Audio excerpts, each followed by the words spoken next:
കൊണ്ടുവരാൻ കഴിയുമാറുള്ള ഇടപെടലുകളാണ് ഇടതുപക്ഷ സർക്കാരിൻ്റെ നേതൃത്വത്തിൽ ഇവിടെ നടപ്പാക്കിയിട്ടുള്ളത് എന്നുള്ളത് ഈ അഭിമാനകരമായ മുഹൂർത്തത്തിൽ നിങ്ങളോട് പറയാൻ ഞാൻ ആഗ്രഹിക്കുകയാണ്. ഇനി ഡിജിറ്റൽ ഡിവൈഡ്, എല്ലാവർക്കും കമ്പ്യൂട്ടർ സാക്ഷരതയില്ല, ഡിജിറ്റൽ ലിറ്ററസി എല്ലാവർക്കും ഇല്ല എന്നുള്ളത് കൊണ്ട് എല്ലാവർക്കും സമ്പൂർണ്ണമായ ഡിജിറ്റൽ സാക്ഷരത ഉണ്ടാക്കുന്നതിന് വേണ്ടിയിട്ടുള്ള പ്രവർത്തനങ്ങളും നമ്മൾ മുന്നോട്ട് കൊണ്ടുപോവുകയാണ്. നമ്മുടെ സംസ്ഥാനത്തിൻ്റെ ചരിത്രത്തിലെ ഏറ്റവും ആവേശകരമായ ഒരു അധ്യായമാണ് സാർവത്രിക സാക്ഷരതയ്ക്ക് വേണ്ടി നടത്തിയ സാക്ഷരതാ യജ്ഞം, അല്ലേ? ഓർക്കുന്നുണ്ടാവും എല്ലാവരും.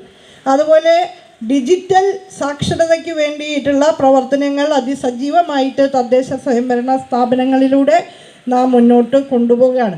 ഇതൊക്കെ കേരളം ഉയർത്തിപ്പിടിക്കുന്ന മാതൃകകളാണ്. ഇതര സംസ്ഥാനങ്ങൾക്ക് മുൻപിൽ തിളക്കമാർന്ന ഒട്ടേറെ മാതൃകകൾ നമുക്ക് ഉയർത്തിപ്പിടിക്കാൻ സാധിക്കുന്നു എന്നുള്ളതാണ്.